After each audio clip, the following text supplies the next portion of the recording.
Olá, pessoal, bom dia. Estamos entrando no último dia do nosso congresso e é com muita satisfação, com muita alegria, né, que eu abro esta mesa, é, uma mesa na qual a gente quer discutir, né, a produção do conhecimento na nossa área, em política, planejamento e gestão, nesse contexto, no nosso contexto da saúde coletiva, e para a qual, né, a gente tem a satisfação imensa, né, de ter como convidados a professora Lígia Vieira, do Instituto de Saúde Coletiva, da UFBA, o professor Ricardo Teixeira, da Medicina Preventiva da USP, e o professor Hugo Spinelli, da Universidade de Lanús, na Argentina.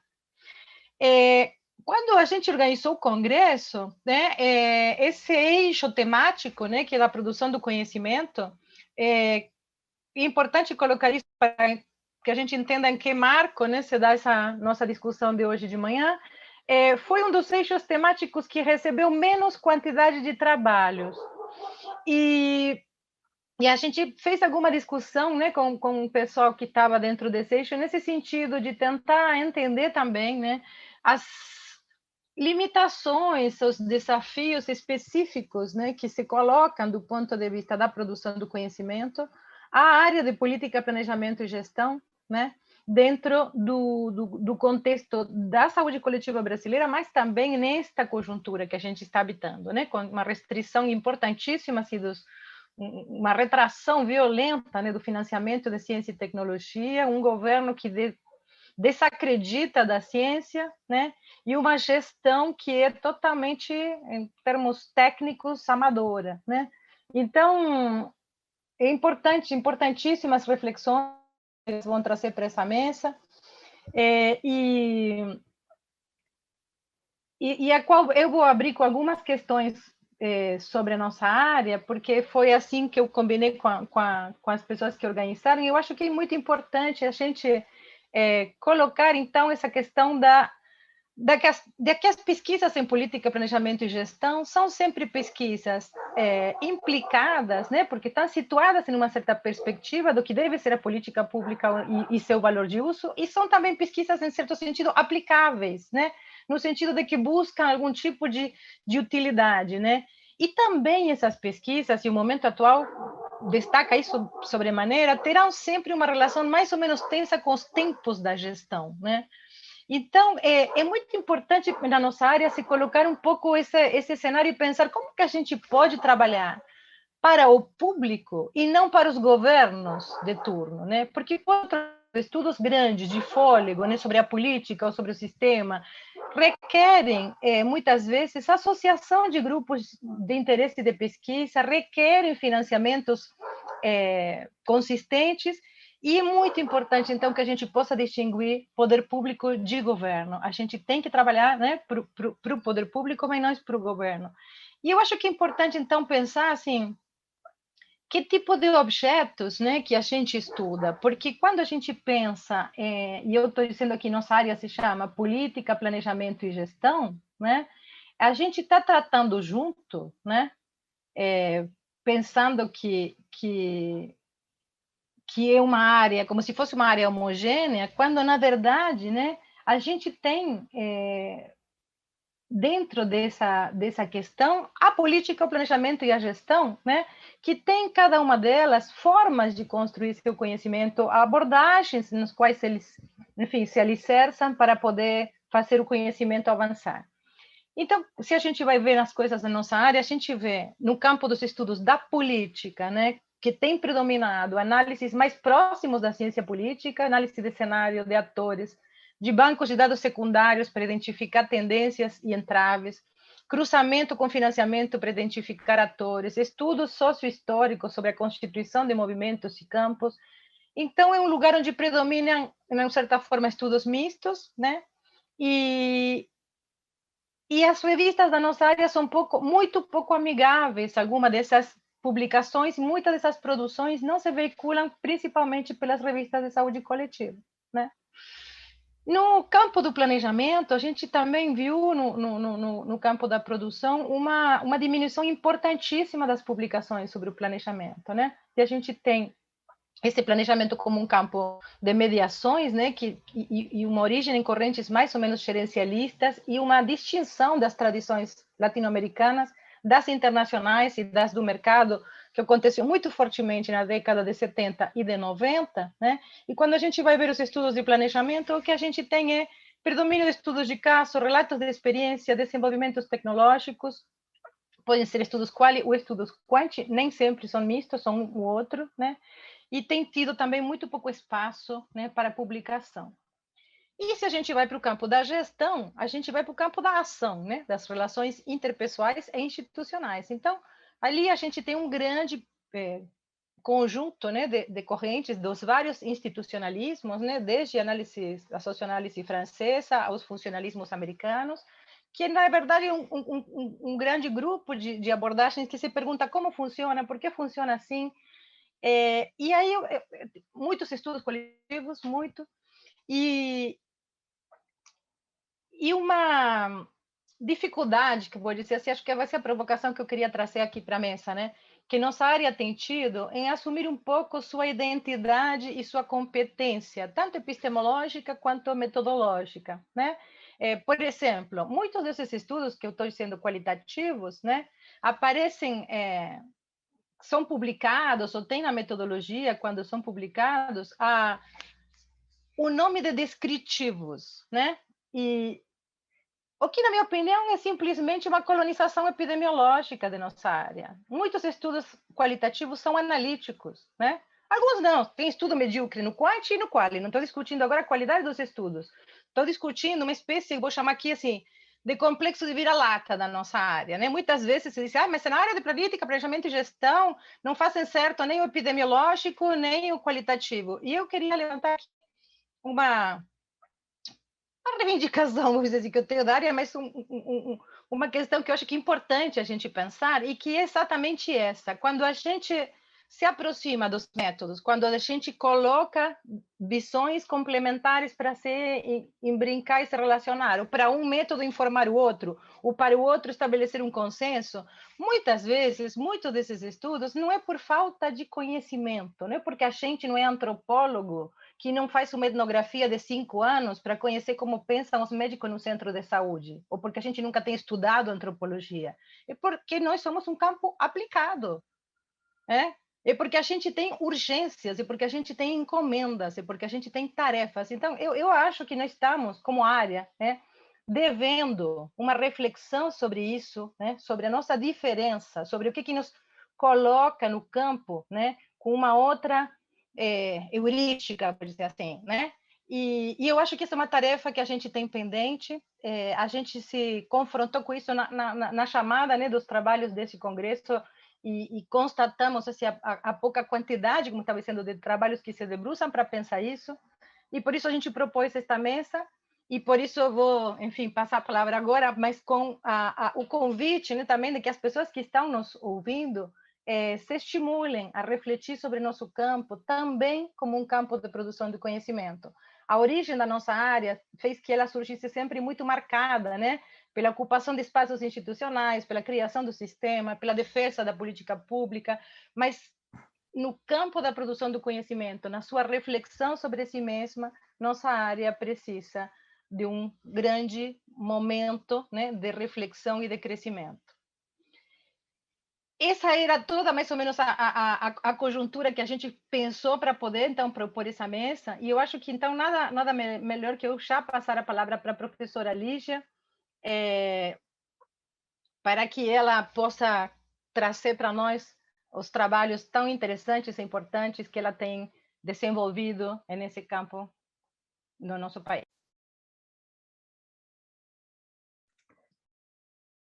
Bom, bom dia a todos e todas.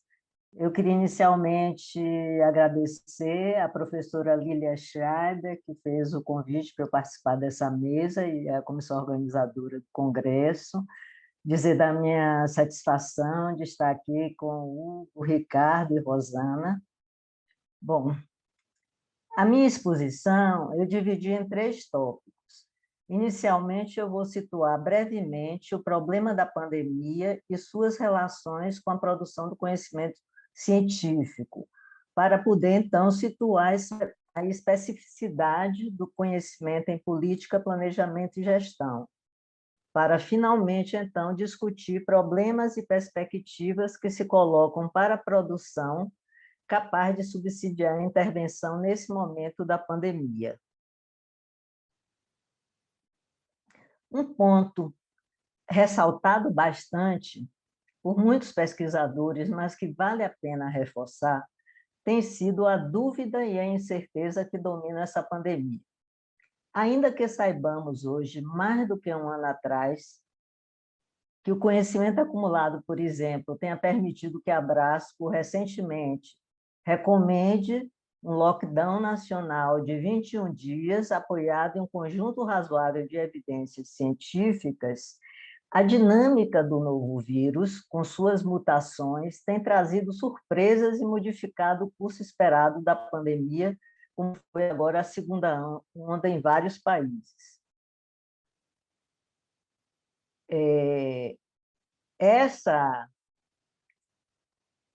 A dúvida e a incerteza fazem parte do conhecimento científico.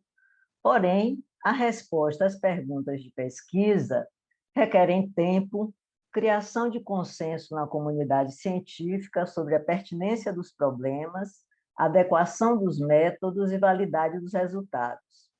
Por outro lado, como falou Rosana, a gestão tem uma urgência da ação.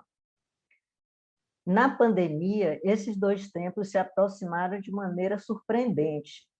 Nunca se produziu tanto em tão pouco tempo. No dia 8 de março, eu fiz uma busca com a palavra-chave Covid-19 no PubMed e havia 102.112 artigos. 9 dias depois, tinham 11.000 a mais.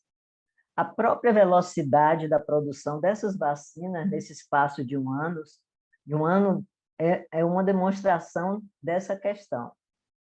Essa velocidade trouxe, porém, para o debate público as incertezas e as idas e vindas comuns à produção do conhecimento científico. Esse tema foi debatido recentemente por Yves Gingra, que é um sociólogo canadense, no Congresso da UFBA, sobre esta vinda das controvérsias da ciência, que para os sociólogos da ciência é bastante conhecido, isso vem para o grande público, gerando insegurança e, por vezes, fortalecendo as posições negacionistas e do senso comum. Esse debate não é novo.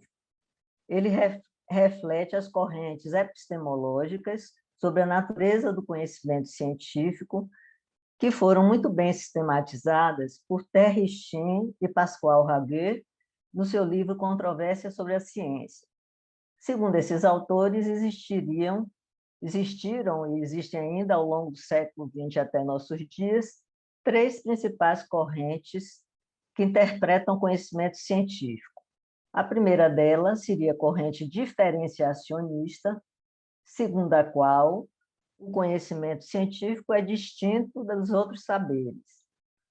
Teríamos, por outro lado, as correntes, são várias, antidiferenciacionistas, segundo as quais não haveria diferença entre os dois tipos de saberes, e, por fim, as correntes transversalistas, que buscam integrar ambas as dimensões. Se pensarmos a matemática e a física, disciplinas científicas que produziram conhecimento sobre o mundo físico, que é mais dificilmente contestado pelo senso comum, as teses diferenciacionistas predominam. Porém, à medida que vamos indo para disciplinas ou campos interdisciplinares com menor autonomia relativa, o polo oposto, antidiferenciacionista, ganha força, embora exista uma tendência crescente em direção a abordagens transversalistas. E a saúde coletiva? Ela é central para pensarmos nas relações entre produção de conhecimento e pandemia. Isso porque, se considerarmos a saúde coletiva no Brasil e a saúde pública em plano internacional, como campo ou como espaços sociais, onde o que está em jogo é a autoridade sobre os problemas de saúde da população e seu controle, As suas disciplinas seriam aquelas que teriam maior autoridade para investigar, produzir conhecimento e falar sobre a pandemia. De uma certa forma, isso ocorreu. A epidemiologia, como disciplina mais consolidada do ponto de vista científico, já possuía um saber sistematizado e institucionalizado, que foi agilmente mobilizado para o monitoramento da epidemia. Os epidemiologistas rapidamente se organizaram no plano nacional, internacional, em rede de pesquisas, criaram dashboards, observatórios para monitorar a pandemia e têm sido fundamentais para produzir um conhecimento relevante. Em vários países que valorizam o conhecimento científico, os epidemiologistas integram comitês científicos de assessoramento aos gestores. Inclusive, aqui no Nordeste, o consórcio de governadores do Nordeste criou um comitê científico que vários epidemiologistas da Abrasco participam.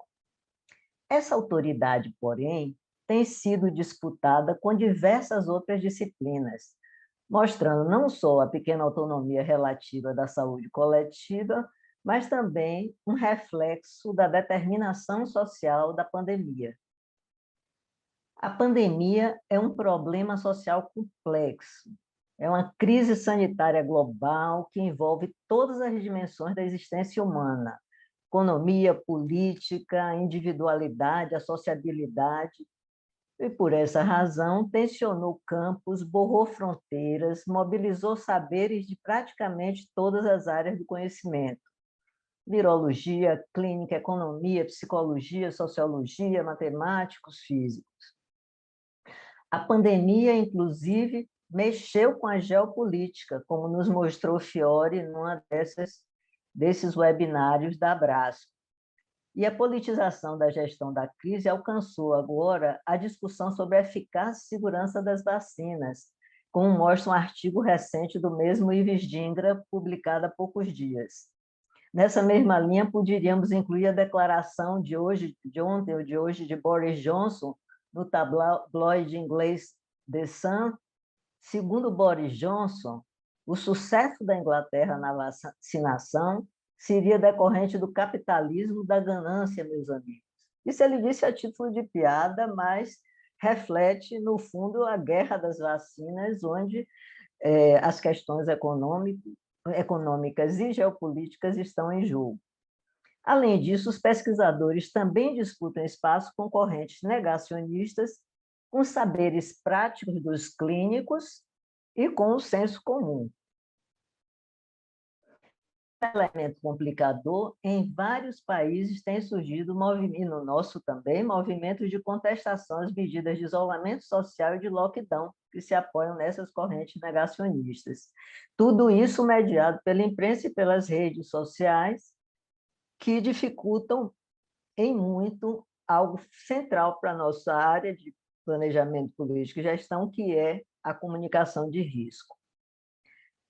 Mas qual seria, então, a especificidade da produção de conhecimento em política, planejamento e gestão nesse contexto? Nós podemos dizer que o espaço das políticas, planejamento e gestão se constituiu historicamente como um lugar voltado muito mais para intervenção do que para investigação, devido à sua grande interseção com o campo político, com o campo do poder e com o campo burocrático. Além disso, é um lugar onde existe também um saber prático, gerado na prática e voltado para a ação. Das três grandes áreas ao interior da saúde coletiva, é aquela com menor grau de autonomia relativa frente às injunções externas, principalmente oriundas do Estado e do campo político. Daí que essa questão que a Rosana nos traz é muito importante, da autonomia frente ao campo político, mas buscada, assegurada, que só pode ser assegurada pelo Estado, pela universidade pública, por políticas públicas de ciência e tecnologia. Essa evolução histórica, essa é uma contradição.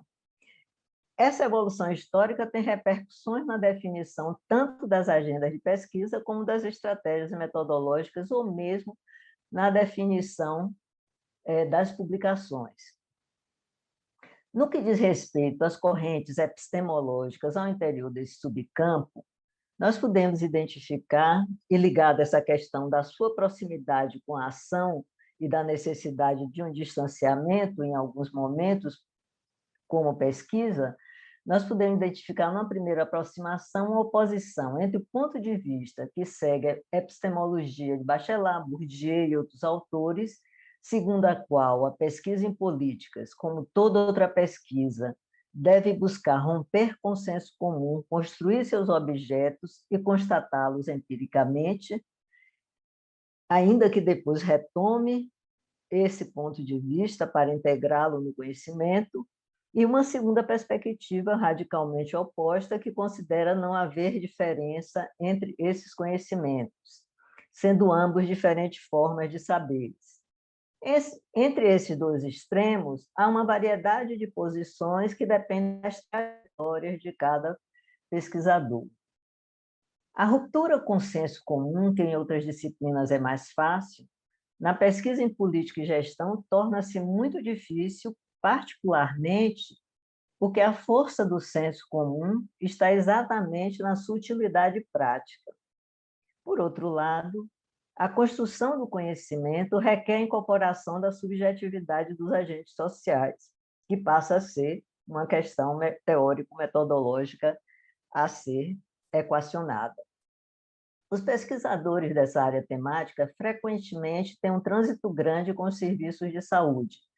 Muitos já foram gestores, assessores, técnicos, e, diante da pandemia, pensam muito mais em perguntas da gestão do que em perguntas para a pesquisa.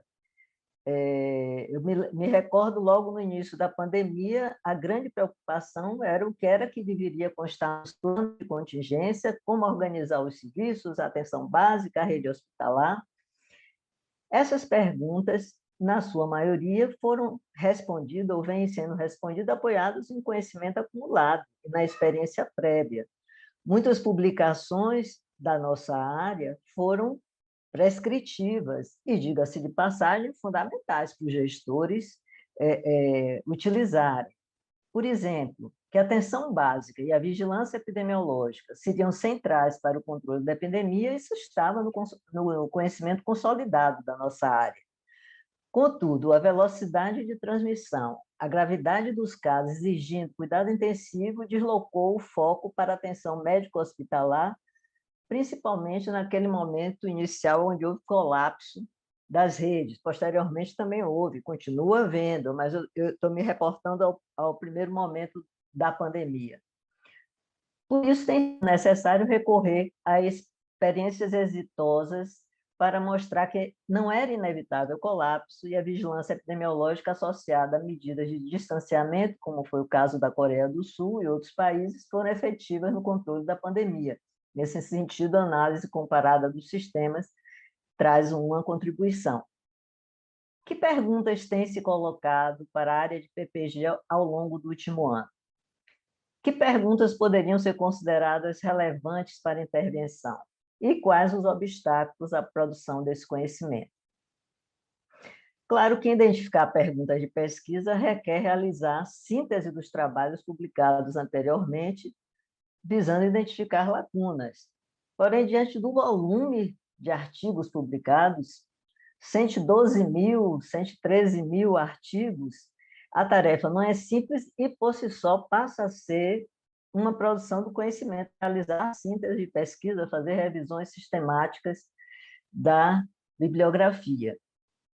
Algumas questões que me parecem relevantes eu vou trazer, mas estão ligadas ao projeto que eu estou inserida, é um projeto coletivo do Instituto de Saúde Coletiva, e eu participo, junto com a professora Monique, desse projeto de análise comparada de sistemas. Esse projeto foi apresentado ontem, juntamente com outro projeto da ENSP, que busca também responder a essas questões. Então, da análise de política à avaliação da pandemia, existe um leque de questões enorme que requerem investigação. Existe já um conhecimento razoavelmente sistematizado sobre as medidas até aqui adotadas pelos governos e sobre os resultados aferidos pelos indicadores de incidência, mortalidade e transmissibilidade. Contudo, estudos sobre implantação e cobertura dessas medidas são necessários para fazer inferências melhores sobre seus efeitos. E se no primeiro momento nós só dispunhamos das modelagens estatísticas que faziam a previsão dos impactos futuros, agora nós já temos uma história, nós já temos as séries temporais que permitem uma avaliação melhor da efetividade das diversas intervenções. Uma questão muito importante é a comunicação de risco. O controle da pandemia requer não apenas a produção de conhecimento para responder essas questões, depende em grande parte de como esse conhecimento chega na população, como é feita a comunicação de risco. É daí que é necessário avaliar a comunicação de risco diante das controvérsias dos estudos científicos, como as populações têm recebido, modificado o seu comportamento a partir dessas estratégias de comunicação. Alguns países estão organizando task forces, forças-tarefas de pesquisadores das ciências humanas e sociais para monitorar a percepção da população. E nessas forças-tarefas estão lá profissionais da saúde pública. Qual o impacto das fake news no comportamento da população em relação às principais medidas? O uso de máscara, vacinação, distanciamento social. Recentemente, essa polêmica sobre a AstraZeneca aumentou a hesitância em relação a essa vacina. Em muitos locais, as pessoas não estão recusando a vacina por conta da mídia ter divulgado uma polêmica que é política, econômica, mas é também científica. Os sistemas de saúde estavam preparados? Como está sendo feita a gestão da pandemia? Embora as perguntas clássicas da avaliação de programas sejam todas pertinentes, as especificidades da atual pandemia requerem vários ajustes. Por exemplo, nós temos aquela clássica pergunta das análises de estratégias nos estudos exploratórios da avaliação, que essa intervenção é adequada, se essa intervenção vai responder o problema. Ora, isso na pandemia, diante da complexidade do problema e das intervenções e da mudança, requer um ajuste cotidiano, eu diria cotidiano, mas periódico. Qual a percepção dos usuários em relação às diversas ações? Essa clássica avaliação de percepção é fundamental porque muitas das medidas dependem da adesão da população. Essas perguntas requerem uma mobilização de saberes de diversas disciplinas, tanto da epidemiologia quanto das ciências humanas e sociais e também dos saberes já sistematizados da pesquisa em política, planejamento e gestão. Como são múltiplas intervenções complexas envolvendo todos os âmbitos da vida social, nenhum desenho isolado de pesquisa pode responder a essas questões. Não sabemos como nem quando essa pandemia será controlada. Particularmente no nosso país, onde o governo federal não toma decisões com base da ciência, onde o Ministério da Saúde foi ocupado por pessoas que não possuíam a competência e a formação requerida para lidar com o problema, e no meio de um processo de destruição do Estado e das políticas sociais. Como esperança, temos os governos estaduais e municipais que estão buscando algumas respostas. Gostaria ainda de dizer que, diante dessa crise sanitária, toda pesquisa é relevante. A pesquisa que busca uma solução para os problemas imediatos e a pesquisa que aparentemente não tem esse objetivo. Para finalizar, gostaria de lembrar que a pesquisa em qualquer das áreas do conhecimento, e particularmente em relação à política, planejamento e gestão, será sempre parcial.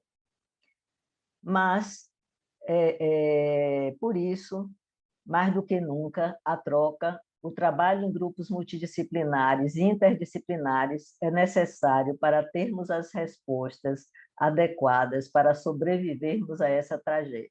Muito obrigada. Muito obrigada, professora Lígia. Eu passo, sem mais delongas, a palavra agora para o professor Ricardo. Obrigada de novo, Ricardo, pela tua presença aqui com a gente. Muito obrigado, Rosana. Eu queria também Antes de mais nada, agradecer o convite, agradecer também à professora Lilia Schreiber, o convite diretamente, mas a Rossana e toda a comissão científica, e manifestar a minha alegria aqui de participar desse encontro, que é um privilégio. O tema, para mim, eu considero o tema, tal como ele está enunciado no título da mesa, um tema complexo, que por qualquer ângulo que seja, eu me julgo bastante incapaz assim de abordá-lo com propriedade e competência, mas eu já me sinto, a rigor, aliviado um pouco pela presença da Rossana, da Lígia, do Hugo nessa mesa, que talvez me deixe um pouco mais à vontade para eu tentar uma outra entrada nessa conversa, uma entrada mais relacionada ao campo de que eu tenho me ocupado com maior frequência nas minhas pesquisas e que eu costumo nomear genericamente de comunicação, mas que mais que um campo, eu vejo a comunicação se configurar para mim como um problema, e um problema que ganha diferentes expressões em variados âmbitos, inclusive esse nosso aqui que nos une na mesa, né? Portanto, quando eu falo em comunicação, eu estou me referindo muito mais a uma dimensão dos fenômenos, uma dimensão passível de ser descrita, analisada e problematizada, e um modo, né, de perceber esses fenômenos em que o que se põe em relevo são os aspectos relacionais, as questões de relação e uma certa percepção do mundo como constituído por relações, e em que o grande problema que se coloca é a da produção do comum nas relações, enquanto um problema indissociavelmente ontológico, afetivo, cognitivo, ético e político. Então, quando eu me aproximo do tema enunciado no título dessa mesa, com essa predisposição a ser afetado pelas problemáticas comunicacionais, alguns focos são rapidamente identificados de problemas, talvez até alguns muito óbvios, embora não menos importantes e também nem, no meu ponto de vista, suficientemente discutidos. De qualquer forma, são as contribuições que eu vou tentar trazer aqui, que eu posso, talvez, eventualmente, dar nesse debate sobre a produção de conhecimento no campo das políticas, planejamento, gestão e saúde. Eu vou, me baseando nesse título, eu vou, na verdade, me ater bastante à a primeira palavra delas, que é a ciência. E partindo de uma percepção, né, do acontecimento presente, né, de que a pandemia levou à última potência uma querela que, a rigor, já vinha se levantando a longa data, né, uma querela que tem se expressado em diferentes focos de experiência, ainda que haja bastante preferenciais, né? Vou dar um exemplo mais, talvez, vistoso, né, que a gente tenha, que é a querela entre a vacina e os antivacinas, vamos dizer assim, né? Embora eu acho que o tema das vacinas seja um capítulo muito especial no campo das lutas políticas, daí tem ensejado revoltas, guerras e outros tipos de distúrbio, como a gente já assiste no mundo contemporâneo, evidenciando, aliás, do meu ponto de vista, o caráter da vacinação, o seu caráter próprio de uma técnica política, no sentido atribuído por Foucault, e sendo, de fato, talvez um dos mais poderosos artefatos biopolíticos já criados. Mas, mesmo tirando essa peculiaridade das vacinas no cenário das lutas políticas, nós sabemos que essa querela ela guarda relações com uma querela mais geral, mais ampla, talvez, que é entre a ciência e a ciência. E quando eu chego a essa colocação, eu quero aqui abrir uma constelação problemática, muito rapidamente, onde se articulam outras noções que tomaram parte do nosso vocabulário cotidiano, né? Que é noções como negacionismo, pós-verdade, sem contar essa verdadeira emergência sanitária que assola o mundo da comunicação digital, que é a propagação em massa de fake news e desinformação. Então, aqui eu já começo a dialogar com uma série de questões excelentes trazidas pela Lígia, né? Como o tema da comunicação de risco, e também, aqui, em relação a essa constelação problemática que eu abri, lembrar de que como a própria Organização Mundial de Saúde, de uma certa forma, reconhecendo o papel decisivo dessa dimensão nas nossas possibilidades de enfrentamento da pandemia e tentando nomear esse complexo de problemas, passou a chamar de infodemia, né? E propõe, diante desse problema da infodemia, algumas soluções práticas, louváveis, como foi lembrado pela Lígia, né? Sobretudo no que diz respeito às diretrizes que ela tem proposto em relação a uma chamada comunicação de risco e engajamento comunitário. Mas, ao mesmo tempo, eu quero problematizar sobre esse diagnóstico da infodemia e das soluções propostas, porque também, sob certos aspectos, me parece que ali a gente incorre em uma abordagem, até certo ponto, um pouco simplista da complexidade desse fenômeno, que não me parece que a gente tenha ainda compreendido bem todas as suas imbricadas dimensões e colocado suficientemente bem o problema da infodemia. Vejamos, por exemplo, então, aqui, eu vou passar por alguns focos da experiência nossa da pandemia para ir desdobrando isso que eu chamei algumas dimensões comunicacionais do problema, né? Mas então a gente podia exatamente pegar esse problema do negacionismo e da anticiência, que nós temos enfrentado com modos, aqui eu vou ser um pouco irônico, que às vezes me parecem pouco científicos, né? Alguns modos que acabam, a rigor, sendo muito reativos na resposta, e a gente vê isso com muita clareza no contexto da pandemia, na medida que ela exacerba, né, uma série de comportamentos, uma série de dimensões que já estavam postas, né, e que se tornam exacerbadas. Uma delas, então, eu diria que é esse se levantar de um discurso em defesa da ciência, mas que acaba sendo uma espécie de discurso em prol de uma soberania absoluta das ciências em todas as questões e matérias, em especial naquelas que dizem respeito a balizar a ação do Estado e a definição das políticas de saúde. Uma reação que, obviamente, é inteiramente compreensível num contexto de negacionismo e pós-verdade exacerbada, mas que não deixa de ser preocupante. E, a rigor, é um pouco o tipo de provocação, problematização que eu gostaria de trazer para esse debate, né? Seja preocupante, seja por reforçar, muitas vezes, uma visão empobrecida e excludente do que chamamos de ciência, seja também por, eventualmente, poder reforçar uma atitude, né, nessa defesa da ciência que, pretendendo combater o negacionismo, pode, eventualmente, agravá-lo.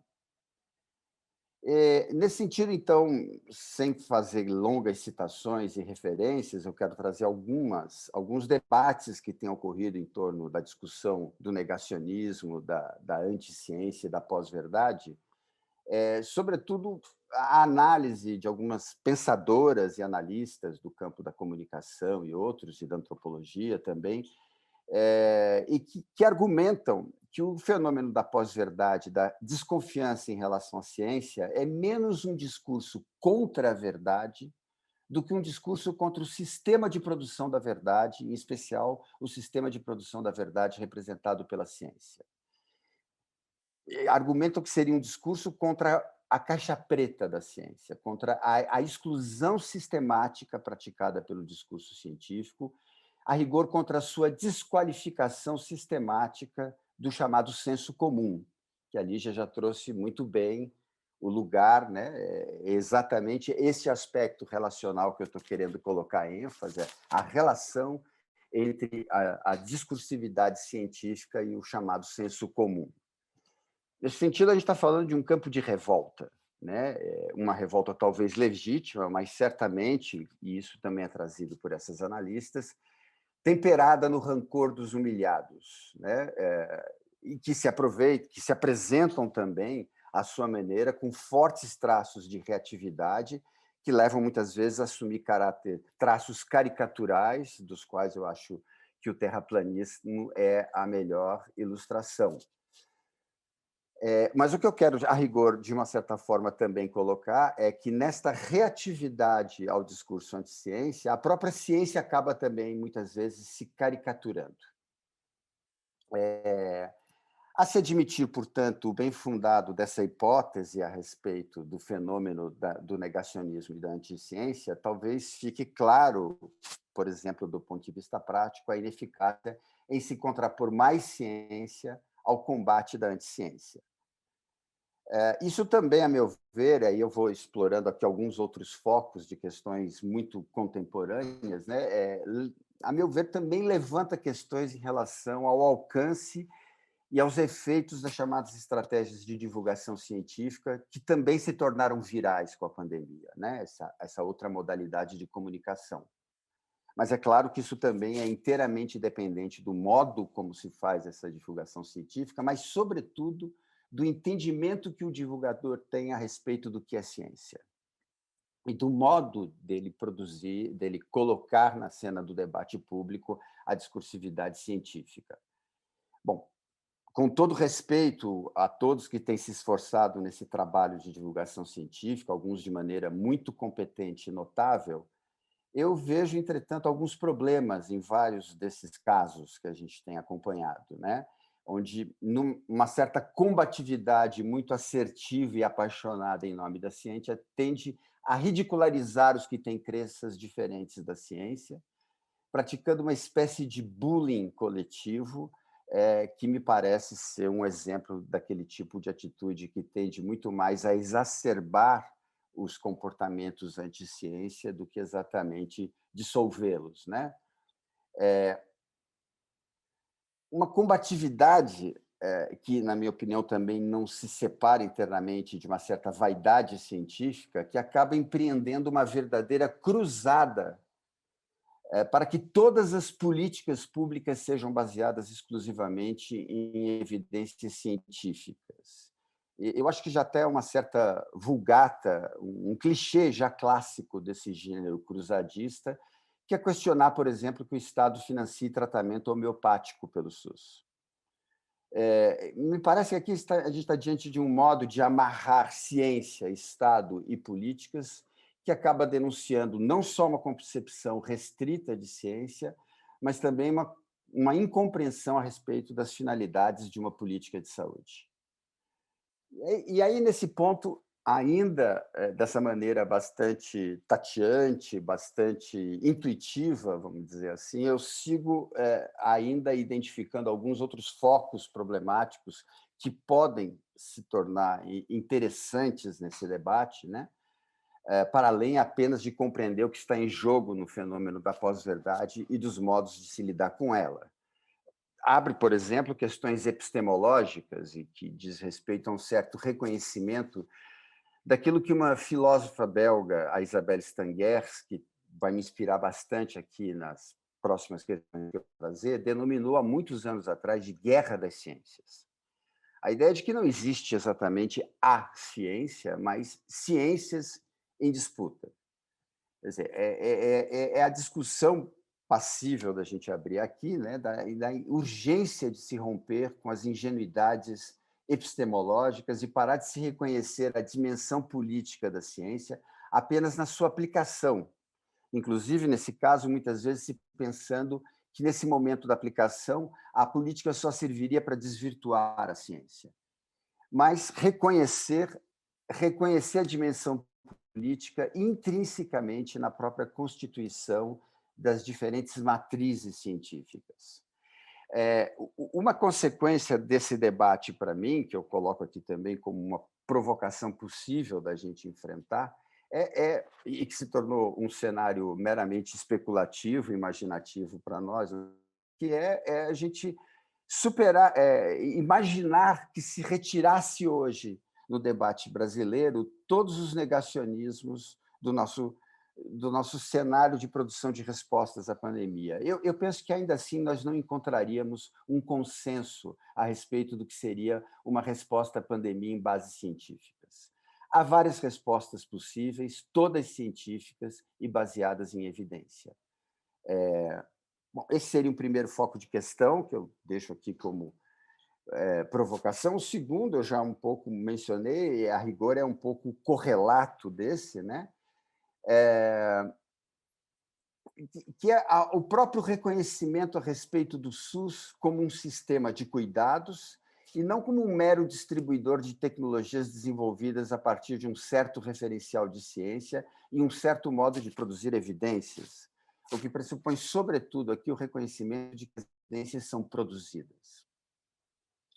Um terceiro ponto, que eu acho que a Lígia também já trouxe aqui, que eu também elenco como, de novo, um desses focos problemáticos correlacionados a essa dimensão que eu estou desdobrando aqui propriamente comunicacional, o problema da relação da ciência com o tema da certeza ou da incerteza. E aqui abrindo para mim o que parece também uma dimensão importante na análise no campo das políticas, no campo de política, planejamento e gestão em saúde, que é toda a discussão a respeito dos critérios para ação e para tomada de decisão.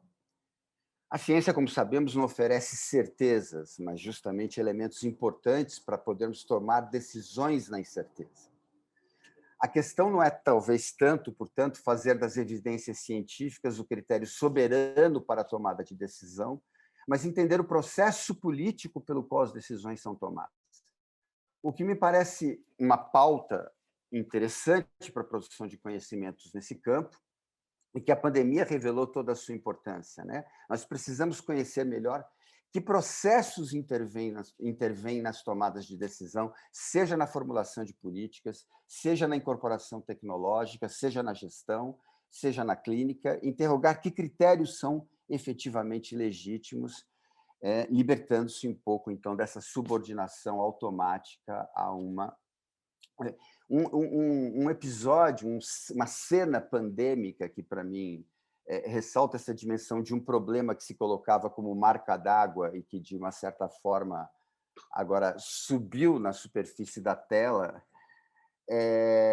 foi o episódio da reunião da Conitec para aprovação das vacinas e que foi transformada num dado domingo num circo, num espetáculo midiático, do qual nós não tínhamos precedentes, né?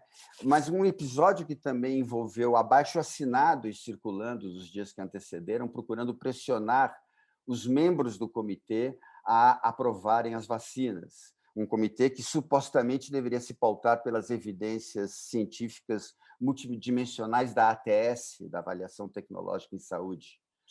Então, esse me parece uma questão importante, o que realmente causa ou o que é legítimo que cause as tomadas de decisão sobre políticas assistenciais em saúde. Mas, para encerrar, o que me parece efetivamente mais importante, dado esse reconhecimento explícito de que as decisões do poder político não se subordinam exclusivamente às evidências científicas, e nem poderiam, é voltar à questão crucial dessa incomunicabilidade entre a ciência e o senso comum, já que ela tem uma incidência bastante central no problema do Estado e da formulação de políticas, que é, em última instância, o problema da democracia. E é assim que eu vou, então, encerrar, trazendo a Stan Getz, que eu já tinha mencionado, é uma autora importantíssima do meu ponto de vista, tanto no que diz respeito a essa discussão sobre estudos de ciência, epistemologia, filosofia da ciência, mas também muito preocupada com dilemas desse tipo que a gente está colocando aqui na constituição do mundo contemporâneo. E eu vou me apoiar, para encerrar, justamente na sua obra mais recente, publicada o ano passado, já no contexto da pandemia, embora não tratando exatamente de questões relacionadas à epidemia, que é a obra ainda não traduzida, pelo menos eu desconheço, Réactiver le sens commun, ou Reativar o Senso Comum, que me parece, em primeiro lugar, concordar com muitas dessas teses básicas aqui que eu trouxe de uma maneira muito intuitiva, mas que me parece aprofundar o problema e colocá-lo de uma maneira muito mais interessante e útil para as nossas questões. Então, entre as ideias tratadas no livro, eu quero especialmente destacar essa ideia da necessidade de uma reativação do senso comum, de que o que viveríamos hoje pode ser definido a rigor, esse é o diagnóstico da Isabelle, como a derrota do senso comum. Aqui cito rapidamente ela, numa tradução livre, né? Desde o século XIX, prevalece a concepção, particularmente em relação à ciência, de que o senso comum está sempre errado, de que chocá-lo, aliás, é a prova de que não se é tolo. E chocar o senso comum, de certa forma, se tornou um esporte favorito, quando, na verdade, segundo Isabelle Stangers, trata-se de um grande desastre político. Como fazer uma política de tipo democrático a partir de uma posição que se glorifica de humilhar as pessoas? Você não sabe do que está falando e de humilhá-la com demonstrações. Stangers, portanto, vai, à sua maneira, colocar o mesmo problema que coloquei antes, mas referindo que isso causará ressentimentos, e ela discute alguns respeitáveis, ela dá o exemplo da revolta dos coletes amarelos na França, outros abomináveis, no momento em que ela faz referência ao trumpismo, gerando o que ela chama uma situação de ingovernabilidade pela qual se culpará a democracia, apelando, portanto, para saídas autoritárias. Esse é um resumo muito rápido do diagnóstico dela, mas aí vem a questão que ela coloca que pode nos inspirar ainda nesse nosso campo de reflexão. A democracia, para ela, é justamente encontrar os dispositivos, não que coloquem as pessoas de acordo, mas que as permita fazerem senso comum, produzirem sentido em comum. Mesmo ali onde nós não estamos de acordo, nós podemos articular os nossos desacordos. Não aplainá-los, mas vê-los juntos, o que cria um outro tipo de imaginação que não deseja ter razão, mas forjar o senso comum.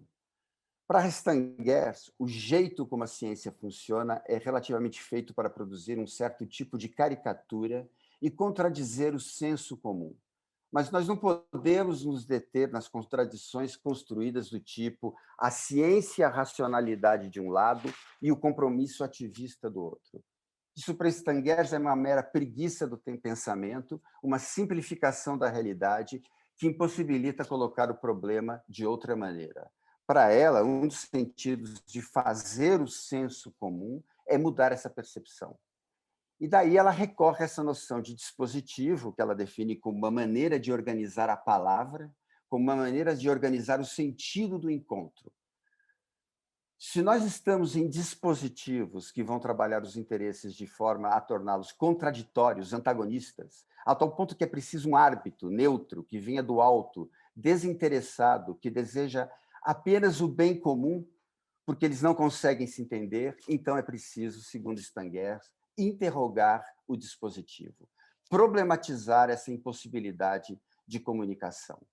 E ela propõe a ideia, baseada em Whitehead, o filósofo americano do século XIX, de produção de dispositivos generativos, isto é, dispositivos capazes de produzir inflexões na forma como se formulam os interesses, que não seja mais o da demonstração e o que vise entender o outro. Eu acho que essa ideia de dispositivos generativos, eu tinha pensado em dar alguns exemplos, mas pelo tempo eu vou deixar para um eventual debate, ela pode inspirar outras pautas, eu penso, de produção do conhecimento no nosso campo, mas pode mais ainda revelar o quanto e como a pesquisa nesta área tem o potencial de superar dicotomias fáceis e improdutivas, produzindo saltos epistemológicos, fazendo-se campo para experimentações democráticas, para se fazer o senso comum, produzindo um discurso científico que não é necessariamente desqualificador do outro. A pesquisa e experimentação de dispositivos generativos pretende ser um outro modo de pensar fazer ciência, mas também outro modo de pensar fazer Estado e conceber o que seja e como se produz política de saúde. A guerra das ciências, portanto, Isabelle Stangers propõe uma ecologia das práticas e a constituição de um espaço cosmopolítico que permita a gente superar a grande partilha entre os saberes modernos e arcaicos, e a ela se dirigem, em contraposição, Isabelle Stangers propõe aquilo que eu deixo, então, como o convite, ao final dessa fala, um convite a experimentações éticas. Bom, é isso. Eu ia ler aqui uma citação dela, mas eu acho que eu já devo ter estourado aqui um pouquinho meu tempo. Eu fico por aqui agradecendo a atenção de vocês. Obrigado. Obrigada, Ricardo. Boas instigações para o nosso debate. Eu passo a palavra para o Hugo. Hugo, obrigada por estar com a gente.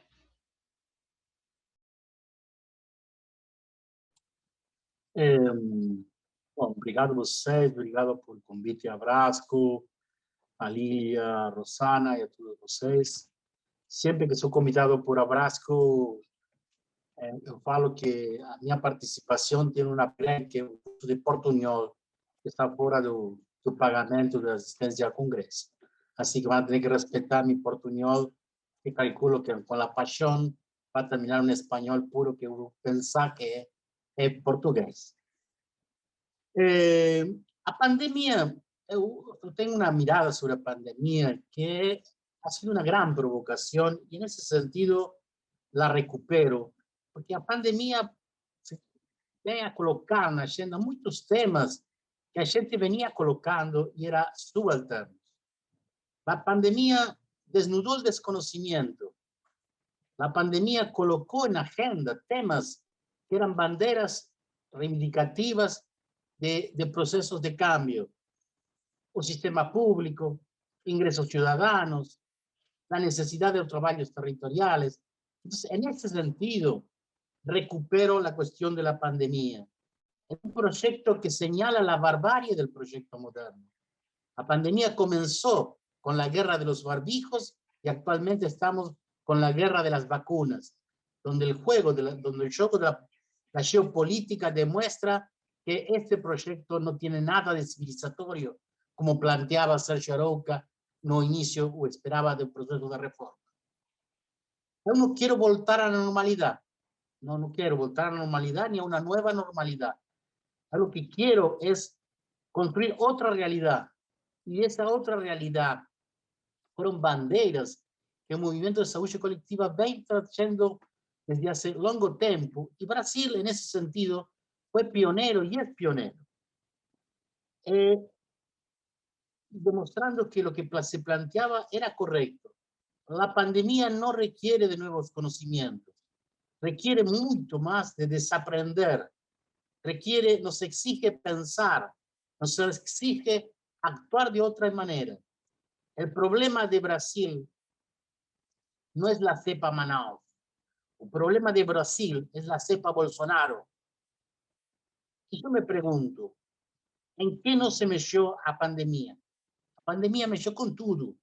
Y algunas cosas que aprendían que a pandemia metió nos obligan a pensarlas.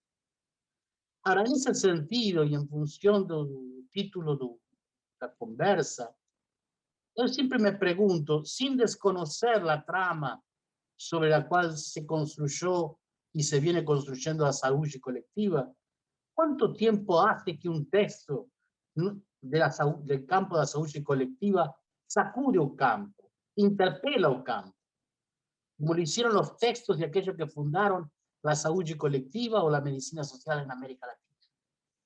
En ese sentido, creo que está la línea y diálogo con Ligia y con Ricardo. Creo que ahí debemos pensar.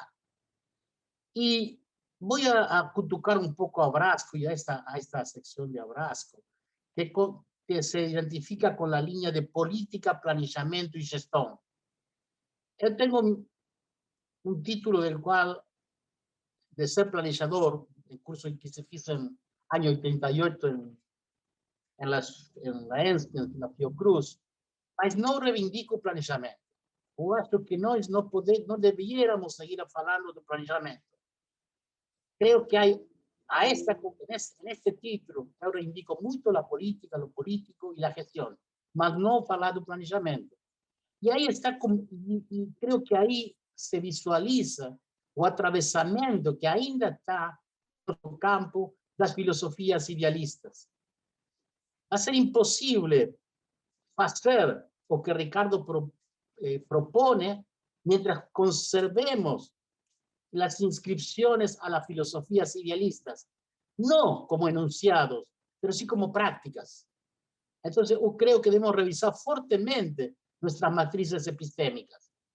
¿Quiénes? Los epidemiologistas, mas no solo los epidemiologistas, los cientistas sociales y los gestores, porque seguimos colocados en aquella cuestión que sí reconozco los planejadores en Matos y en Testa, de la capacidad autocrítica de decir, no cerramos, no estábamos equivocados. Porque ¿en qué sentido? En el sentido del debe ser.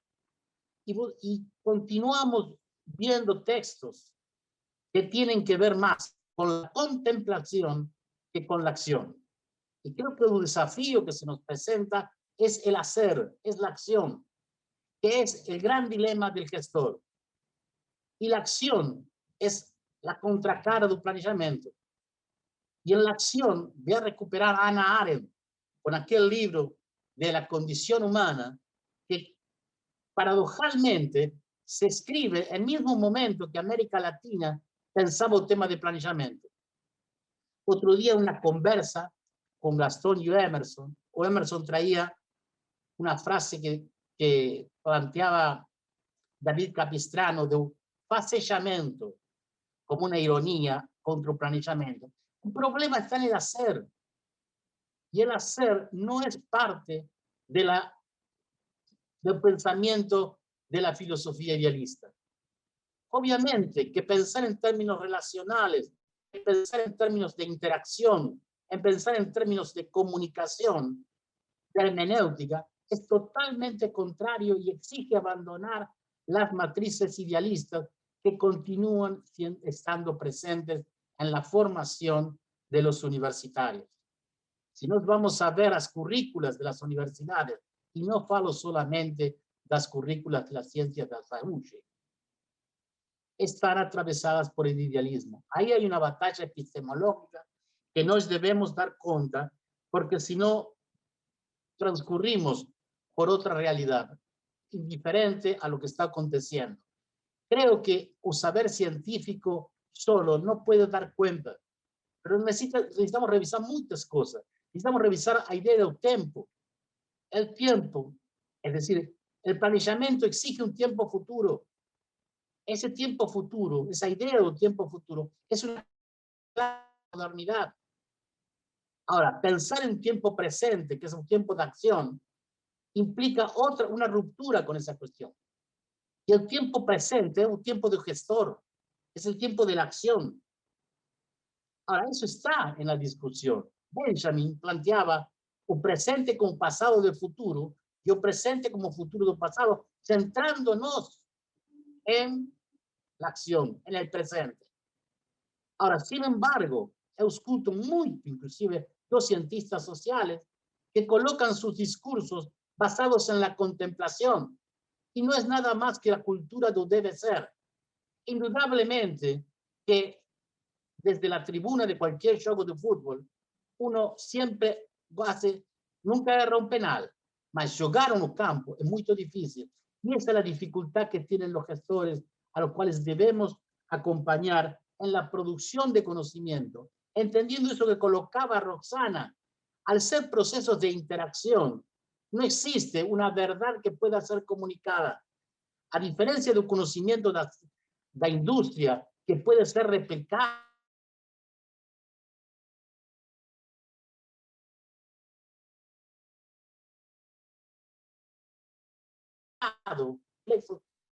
basados en un lenguaje, la interpretación del lenguaje y esas cuestiones de la acción, hacemos cosas con palabras. Esas dificultades son parte de lo que es necesario repensar desde las universidades, porque hay un problema son las universidades.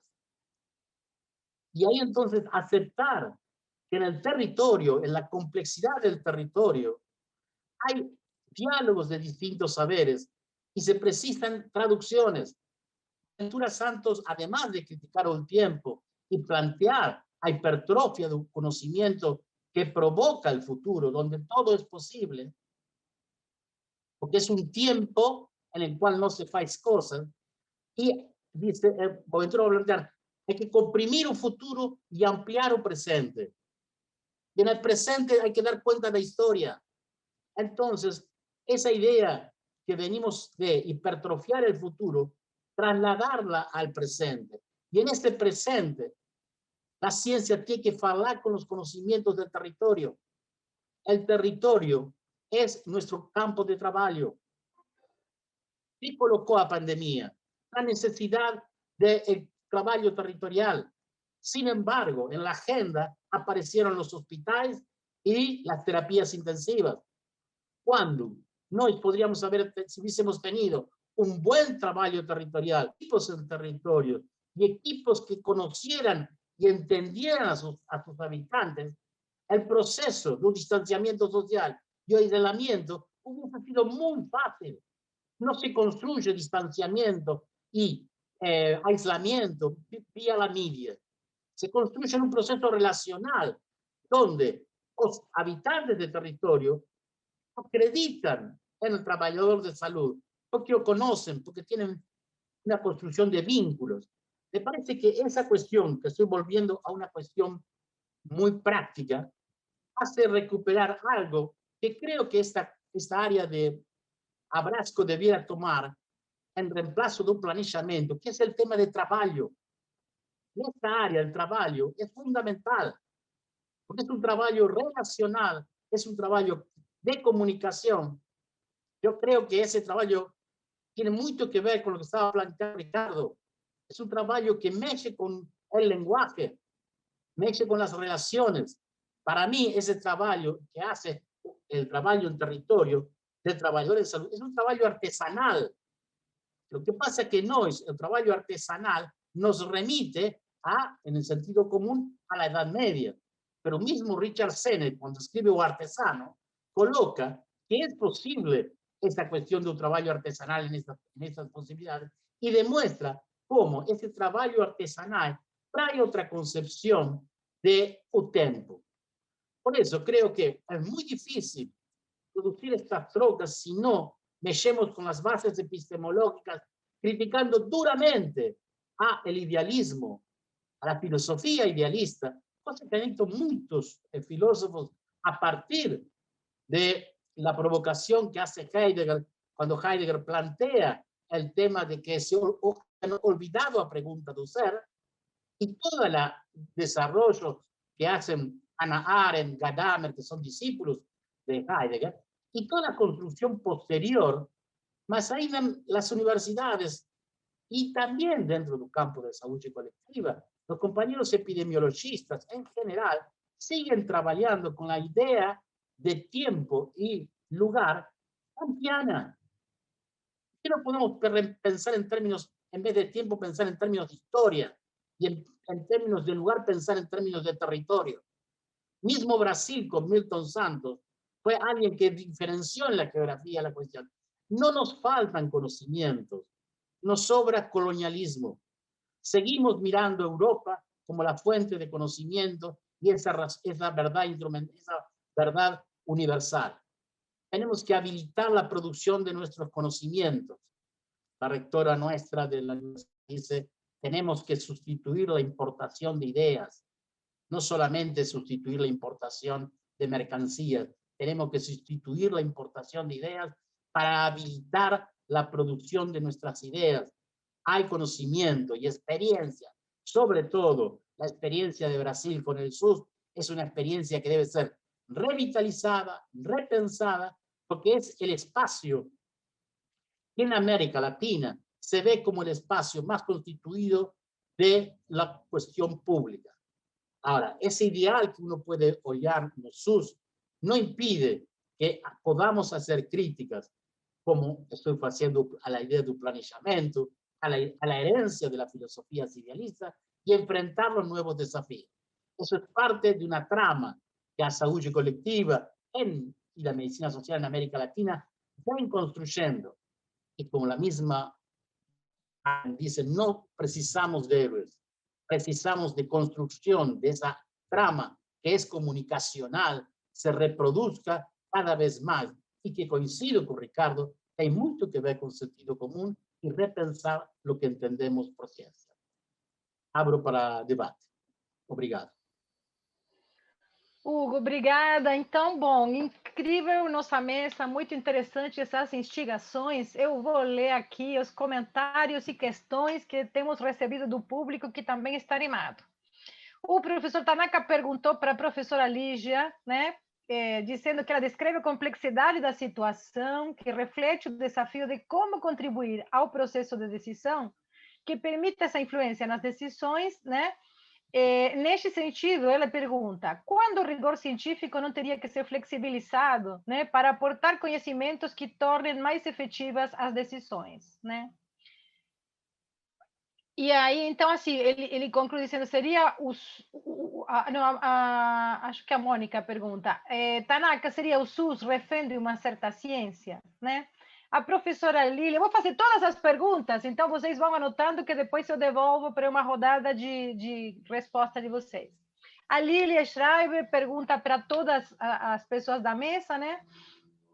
Elogia a colocação da dimensão comunicacional do Ricardo, e pergunta à mesa, como vem a validação da legitimidade da autoridade científica? Acho que isso já foi meio tangenciado, mas vale a pena aprofundar. A Joselma pergunta, pois existem ciências e ciências? O Mário Marino pergunta ao Ricardo, embora de acordo com parte das críticas à ciência moderna, em que medida a reativação do senso comum pode cair no elogio da ignorância, considerando um país como o Brasil, no qual o analfabetismo funcional é epidêmico, né? Como fazer a luta social contra o fascismo sem enunciados que se pretendem verdadeiros? Como fazer mudanças políticas e econômicas radicais sem as armas do discurso e performatizações das verdades? O mais valor é uma verdade científica contracapitalista. Não? Essa é a pergunta do Messias para o Hugo. Roberto Messias. Hugo, no século XX, alguns dos maiores críticos do planejamento foram pensadores como von Mises e Hayek. Como crítica às propostas socialistas, como seu posicionamento se relaciona com essa disputa política e teórica do século passado. Tem também... Hugo, diz a Lília, é importante lembrança do conflito entre as racionalidades internas à área da política, planejamento e gestão. Excelente lembrança da área. Pensar a ação e dispor-se às interrelações e intersubsidiárias. Muito bom. Então, vou voltar na ordem que vocês falaram, devolvo a palavra para a professora Lígia, à vontade para comentar o que a professora quiser. Obrigado pelas questões. Tanaka, eu acho que a gente tem que discutir o que é rigor científico, porque eu acho que existe muita formalização, às vezes burocrática, que é tomada como rigor científico.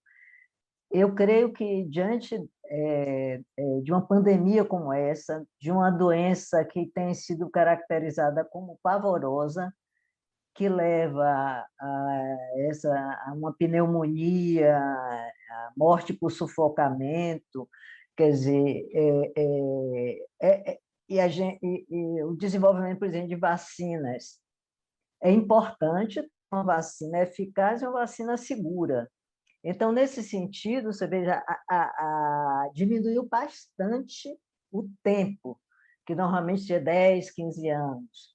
Mas manteve, eu acho, o mínimo rigor de ter, pelo menos, testes progressivamente em grupos maiores. Claro que tem reações colaterais aí, mas já está sendo aplicado em milhões de pessoas com razoável segurança. Então, nesse sentido, eu creio que a gente tem que rediscutir o que é rigor, né? Quer dizer, eliminar a burocracia da pesquisa, e eu acho que essa agilidade do tempo mostrou isso. Na nossa área, eu tenho a impressão que nós temos um conhecimento consolidado que permite ao gestor agir. Todos nós já fomos gestores, eu já fui secretário de saúde, você já foi gestor em secretaria, muitos de nós fomos, e sabemos, quem está tendo que tomar decisão, não vai esperar a pesquisa, vai tomar decisão com o conhecimento, o seu conhecimento, com o senso comum, com o seu senso comum douto,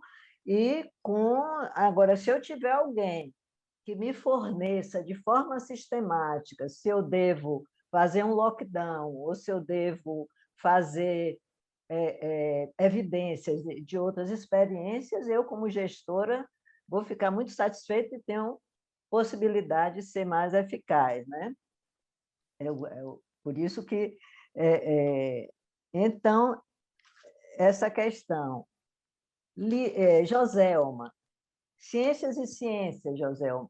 Eu acho que existem, quer dizer, você tem um campo científico com diversos pontos de vista, a depender de áreas disciplinares e de áreas disciplinares e dentro das áreas disciplinares de abordagem. A própria saúde coletiva, se você for pegar a epidemiologia, a discussão é uma, na nossa área é outra, então tem diversos pontos de vista que estão em debate. Porém, dentro do campo científico se concorda sobre questões mínimas para considerar um conhecimento como científico, né? No momento que a gente aprova uma tese, que a gente discute um artigo. Então, são esses momentos que todos nós participamos que criam o que é ciência no nosso campo científico. Agora, existem diversas visões. Por exemplo, um historiador uma vez foi para uma banca no ISC e aí desqualificou um trabalho que nós considerávamos muito bons, porque na lógica dele precisaria ter uma série de outras questões que não estavam naquele projeto. Rapidinho, Lília, como vê a validação da legitimidade da autoridade científica? Essa questão é super relevante. Foi o objeto da mesa do Congresso UFBA com o Ives Gingra. Para o Ives Gingra, a ciência deveria se mostrar como ela de fato é para a população, para, num momento desse, ser parte do conhecimento da população, que tem controvérsias, que tem divergências, que isso faz parte, a dúvida, a divergência, a discussão, faz parte da produção do conhecimento científico. Já eu acho que, digamos, é difícil, é muito difícil. Nas nossas experiências com mestrado profissional, quando a gente sai só do mundo do campo científico para o mundo da gestão, já existe uma passagem aí nessa questão da crítica, da divergência. Então, eu acho que aí vem a questão, todas as questões da comunicação, né? Da comunicação, da relação dialógica entre o mundo científico e a gestão e a população. Isso não é feito por uma pessoa só. Existem pesquisadores que são péssimos professores, péssimos formuladores, e tem pessoas que não são pesquisadores, mas são excelentes comunicadores. Então, eu acho que tem que ser um trabalho coletivo dessa translação do conhecimento, como se fala, né? Mas eu fico por aqui. Obrigada, Lígia. Ricardo. Bom, mais do que eu vou fazer uma colocação mais sintética em relação ao que me pareceu alguns topos aí colocado nessas perguntas, assim. Eu acho que talvez o eixo central que eu vou explorar, eu acho que é o ponto que talvez possa ficar mais polêmico nas próprias colocações da Stangers, que eu trouxe aqui como apoio, né, para a discussão, que é o conceito de senso comum, né? Porque, efetivamente, quando ela fala numa reativação do senso comum, a própria ideia de senso comum se desloca um pouco, né? Justamente, dado que estamos habituados a tratar o senso comum como campo do erro, né? E que se coloca por contraposição a um outro saber que teria uma relação privilegiada com a verdade. Então, eu vou, mais do que tentar responder, lançar mão de alguns exemplos que eu até mencionei e não os citei diretamente no corre da exposição. Eu tinha me referido a duas autoras brasileiras que agora eu vou mencionar, que é a Fernanda Bruno, da UECO-FRJ, e a Tatiana Roque, uma filósofa e matemática da UFRJ também, que elas trazem uma discussão interessante, bastante situada, bastante encarnada a respeito desse desafio da possibilidade do enfrentamento do mundo da pós-verdade, não apondo cada vez mais ciência, né? Como se a gente pudesse demover desse lugar, esfregando evidências científicas na cara dos negacionistas, né? Então, por todo o diagnóstico já trazido, a gente vê que talvez esse seja o tipo de combate que agrava o problema. O que elas colocam aqui, só como modo da gente de pensar, elas reatualizam um velho dilema da filosofia, que é a chamada aposta de Pascal. Quando Pascal, a respeito do argumento em relação à existência de Deus, colocava o debate em torno da existir ou não Deus, os negacionismos do século XVII, a ideia de colocar o problema da existência de Deus, talvez em termos assim, o que vale mais a pena? Acreditar que Deus existe ou acreditar que Deus não existe? Então, ele vai examinar esse problema num outro lugar. E eu vou, sendo rápido, pegar o deslocamento que elas fazem nesse exemplo da aposta de Pascal para um debate onde o tema do negacionismo se coloca de uma maneira dramática entre nós hoje, que é o tema do aquecimento global. Quer dizer, uma possibilidade diante dos climatocéticos é a gente, na verdade, insistir, né, recrudescendo a apresentação de evidências científicas a respeito do aquecimento global. Outra possibilidade é a gente partir de o que a Stangers diria, enquanto dispositivo generativo, de uma determinada regra conversacional diferente. Vamos dizer que nós não sabemos se há ou se não há aquecimento global, o que, na verdade, me parece, inclusive, uma afirmação rigorosa do ponto de vista científico, uma vez que, se a gente entende a ciência não como o campo das certezas, mas um tipo privilegiado de conhecimento para lidar com as incertezas. Partindo do princípio que a gente não saiba disso como ponto de partida para a conversa com o negacionismo, a gente pode colocar o problema nos seguintes termos. Vamos dizer que você esteja certo e, de fato, não haja aquecimento global. Se você considerar que ele existe, o que você tem a perder?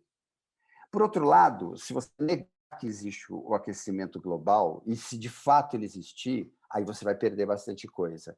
O que nessa colocação muito prosaica, muito simplória, e que diz respeito à possibilidade de abertura de um diálogo com o chamado campo do senso comum, leigo ou não científico? Trazer o acordo não para o campo do acordo em torno das verdades, mas o acordo se fazer em torno de valores. Eu acho que o que está em questão, do meu ponto de vista, é a possibilidade, como disse a Stangers, da gente articular os nossos desacordos. E se eu estou aqui apostando aqui nesses exemplos, como eu disse, prosaicos e banais, porque me parece que é uma tarefa que se coloca nesse plano, né, de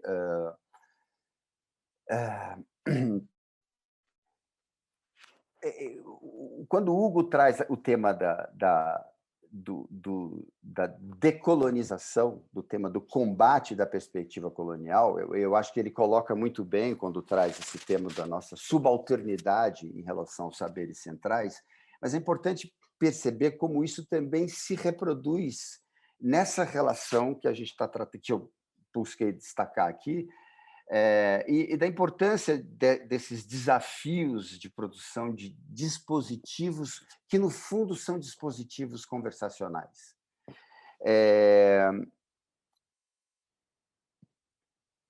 Tentando aqui organizar alguns outros temas. Então, na verdade, eu vou deixar por aqui essa primeira colocação, né? Quer dizer, eu acho que, em grande parte, essa discussão ela atualiza também o sentido do desafio decolonial para nós, que não é simplesmente numa relação com saberes geograficamente produzidos numa metrópole, mas esta própria relação entre diferentes epistemologias e mesmo na relação com as chamadas epistemologias vernaculares, né? Então, de novo, só para sintetizar, a ideia é deslocar a ideia do senso comum como um contraponto de um saber científico, mas entender esse ponto de convergência das diferentes epistemologias como esse desafio da constituição de um espaço cosmopolítico. Bem no finzinho, eu estou aqui um pouco resgatando todas as citações e exemplos que eu deixei de dar. Justamente aquela citação ao final, a Isabelle Stangers diz o seguinte, num outro livro mais antigo, que é justamente o Guerra das Ciências, a questão, portanto, não é tanto a coexistência simplesmente de uma tolerância em relação aos outros saberes ou de um ceticismo desencantado, mas a afirmação de um espaço cosmopolítico ou de ecologia das práticas, onde os saberes podem ser afirmados juntos e que é, no fundo, aquele espaço do encontro entre esperanças e dúvidas, medos e sonhos, onde eles suscitam e se fazem existir. Portanto, como eu dizia ao final, essa exploração dos saberes como uma forma de experimentação ética. Então, no fundo, a minha colocação é nesse sentido, ainda um tanto quanto obscuro, de uma chamada para uma experimentação ética e desenvolvimento de dispositivos generativos que desloque um pouco a posição de enunciação da ciência, fazendo perceber o quanto, efetivamente, ela participa, por este modo conversacional e relacional, da constituição desse cenário que hoje, para nós, se afigura como o problema, a negação do conhecimento e a possibilidade de produzirmos em torno de valores comuns e compartilhados.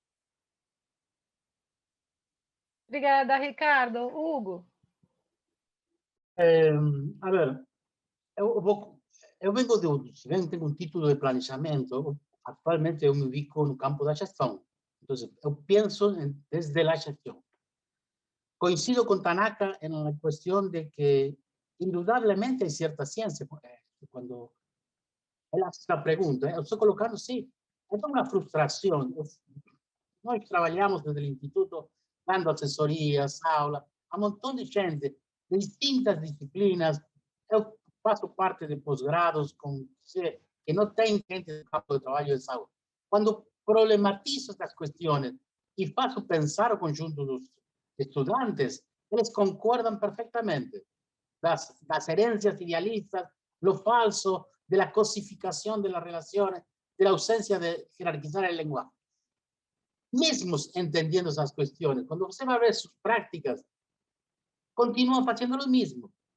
Entonces, ahí está la importancia de atravesar, cómo están atravesados por una cultura que exige muchas cuestiones nuestras, no solamente la enunciación. Entonces, coincido con lo de Tanaka, pero se mantiene el desafío de cómo cambiar esas cosas que hacen parte del campo. Mario coloca autores críticos del planeamiento. Y sí, a ver, no voy a ser deshonesto en el sentido que yo tengo una fuerte herencia de Mario Testa y de Matos, y reconozco en ambos a valentía de construir y autocriticarse. Esa cuestión de autocrítica que no es común los intelectuales ni en los profesores universitarios. Ellos dos mismos van dándose cuenta de que en la trampa que habían caído por distintas situaciones. El último Testa no es el mismo que el Testa del planeamiento, y lo mismo ocurre con Matos. Pero no solamente ahí tenemos críticas al planeamiento. Gadamer, en Verdad y Método, opera fuertemente al planeamiento. Pero también dentro de, diríamos, do saber hegemonizado, una persona como Middleburg, que es un referente teórico dentro del mundo de la administración, ataca y destruye al planeamiento. Es decir, no es el problema de la palabra planeamiento, sino la episteme que sostiene la posibilidad del planeamiento, que es una idea del tiempo, un futuro hipertrofiado y una concepción del sujeto de matriz idealista. Si nos corremos del futuro y nos vamos al presente, que es el desafío que trae Chesterton, y destruimos el sujeto puro de la razón y pensamos en términos relacionales, desaparece el planeamiento. El planificación está sostenido únicamente con esas dos premisas. Cambiemos la idea de tiempo. Lo que pasa es que, como dice Agamben, nunca pensamos el tiempo. El tiempo aparece como una categoría dada que, seamos de izquierda, de derecha, de centro, religioso, ¿no? Siempre respetamos. El tiempo no se discute. Vamos a discutir el tiempo. Fundamental para el trabajador del campo social y del trabajador o gestor del campo social, discutir el tiempo, porque si no está atrapado en la idea de futuro. Con respecto a lo que coloca Lilia de Arendt, yo digo, Arendt para mí es fundamental. La actualidad, volver a releer a Arendt, cuando Arendt discute lo público y lo privado, y cómo lo privado, no en tanto posesión de capital, sino vida privada versus vida pública, es una actualidad impresionante. Son textos escritos hace 70 años, y usted los lee y es lo que está ocurriendo actualmente con todas las tecnologías de comunicación, en el cual la vida pública desaparece y se encierra en la vida privada. Con respecto a las fake news que coloca Tatiana, es decir, yo no consigo, no soy dueño de ningún medio de comunicación, pero sí no somos posibles de trabajo en territorio y enfrentar esas fake news con procesos relacionales en territorio, con las poblaciones que tenemos a cargo en tanto trabajadores de salud. Pero cuando estoy hablando de territorio, no es un centro de salud donde la gente debe concurrir para hacer, sino estoy pensando trabajadores caminando el territorio, conociendo claramente esas personas que están en territorio, conociendo no biológicamente, sino conociéndolas social y culturalmente. Lo que plantea Lilia de interfaces, estoy de acuerdo, y creo que también traería la necesidad de colocar en nuestro campo la idea de homo ludens. Cualquier trabajador de la salud vive, hace de un juego parte de sus prácticas. Es imposible hacer la práctica en el campo social, da docencia, da asistencia, sin traer la idea de homo ludens. Y tal que verbo homo ludens para romper con esa idea de homo sapiens y homo faber, traer el juego. El juego es un gran organizador y permite las prácticas. Cuando uno conversa con trabajador de la salud, él reconoce que juega, mas no se siente habilitado para pensarlo en términos científicos, mas reconoce que juega, que tiene máscaras, que representa personajes, es decir, describe a Goffman sin haber leído Goffman. Entonces, debemos encontrar en esas prácticas muchas cosas que son necesarias epistémicas. Yo respeto mucho el trabajo en territorio de los trabajadores de la salud. Creo que tiene una experiencia inmensamente rica y epistemológicamente muy rica. Los problemas son sus cabezas, son hidrocefálicos, y esas hidrocefalias son causadas fundamentalmente por las universidades.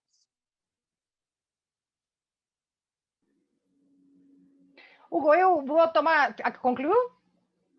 Eu queria só entrar um pouquinho na disputa aqui, porque, enfim, me senti bem provocada agora por esse teu último comentário. Eu só queria lembrar algumas questões, porque pode ser que tenha no público pessoas jovens, novas pessoas que estão chegando no campo da saúde coletiva e não saibam, mas assim... eu discordo da tua... A gente já sabe, somos amigos, temos essa discussão há muitos anos, né? Mas eu discordo da gente jogar o bebê com a água do banho, né? No caso do planejamento. Eu fiz minha tese de doutorado há 10, 15 anos atrás, precisamente para dizer que cabia o planejamento sair do campo da racionalidade para entrar no campo das afetações e dos afetos, me apoiando em Gadamer, me apoiando em Winnicott, que diz o quê? Que o brincar precisa de um lugar e um tempo. E aí, lugar no sentido do Milton Santos. Para o Milton Santos, o lugar é o único que existe. É uma abstração que a gente inventa para estudar o lugar. Mas o lugar, diz Milton Santos, é onde as pessoas de fato estão juntas e se encontram. Então, eu só queria dizer que, assim, aceito tua provocação, mas não é necessário matar o planejamento para trazer para o planejamento espaço de encontro, de construção de consenso, e outras possibilidades lúdicas, a atividade de a gente fazer junto e se apropriar de valores. São posições assim teóricas as nossas também, que vão fazendo escolhas, né? E eu acho que, enfim, nesse sentido, essa mesa está sendo muito feliz porque está trazendo essas tensões e essas diferenças para nossos aqui participantes poderem, enfim, tomar e formar suas próprias opiniões, né? Mas eu queria manifestar essa minha discordância porque senão me sentiria como que eu estou omitindo aquilo pelo qual eu tenho trabalhado nos últimos anos muito, né? Trazendo para a gestão e para o planejamento precisamente esse componente da relação intersubjetiva, da comunicação, da recriação dos eus, né? Das nossas reidentificações, da gente ser seres humanos mutantes, né? Então eu precisava dizer isso. Temos mais Concordo, questões? Luz. Quer responder ou passo para as outras questões? Respondo brevemente e assim fazemos uma discussão entre argentinos mesmo. Vamos lá. Eu sou de Central. A ver, eu reemplaço a palavra planejamento por organização. Eu creio que é necessário o processo organizativo, porque a organização transcorre no presente. Para mim é impossível pensar o planejamento no presente, que é o único tempo que eu vivo. Então, creo que hay que jerarquizar la organización sobre el planejamiento. Mas podemos continuar en otro, tomando algún vino argentino, Rosara, no hay problema. Tomara seja logo que possamos continuar com vinho, mas agora eu vou continuar aqui com as perguntas e comentários que estão super interessantes, né?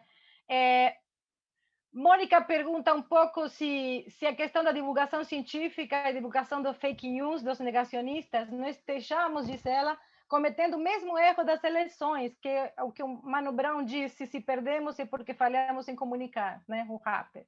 A Lília retoma uma questão importante, que fala a questão também é da interface com as ciências sociais e humanas em saúde, né? E a Tatiana complementa dizendo que a área de política, planejamento e gestão tem o desafio de conciliar saberes dentro do próprio campo, entre a epidemiologia e as ciências sociais e humanas, buscando trazer para o diálogo outros atores, que não apenas quem está na academia, mas inserido na vida cotidiana da saúde, junto a profissionais. E uma pergunta aqui do Jorge Massal para o Ricardo. Ricardo, há valores que são capazes de uma gramática comum com o fascismo? E a Mônica pergunta para todos. Não, o Dário comenta. Não é possível não pensar o tempo futuro. Creio que a questão é não aprisionar o presente nela. A Areta disse, precisamos também admitir que as redes sociais são espaços de diálogo potentes a serem ocupados por nós num perfil linguagem mais acessível, profissionais da saúde. Temos uns minutos e nós prometemos deixar os últimos minutos para homenagem ao querido Rubens, mas eu acho que eu posso fazer uma nova rodadinha bem rápida para que cada um possa fazer um comentário sobre essas questões e comentários finais e reservamos os últimos 5 minutos para eu poder ler a poesia do Rubens. Lígia, por favor. Bom, das questões eu vou fazer alguns comentários gerais, porque também Tatiana, a relação entre epidemiologia e ciências exige esforço transdisciplinar. Realmente, eu acho que a área de política, planejamento e gestão é das mais que requer transdisciplinaridade. A gente tem que entender a epidemiologia, tem que se apropriar para pensar a situação de saúde, temos que incorporar as ciências humanas e sociais nos nossos referenciais teóricos, porque são nossos objetos os que estão mais próximos das práticas sociais. Então, realmente, é uma exigência, às vezes, subestimada da complexidade que tem a área. Eu acho que é uma questão muito bem levantada, Tatiana. E é um pouco ligada a que Lília fala sobre a questão da área de ciências humanas e sociais. Sobre a questão do planejamento, eu vou meter um pouquinho a colher na discussão. Eu realmente eu entendo perfeitamente.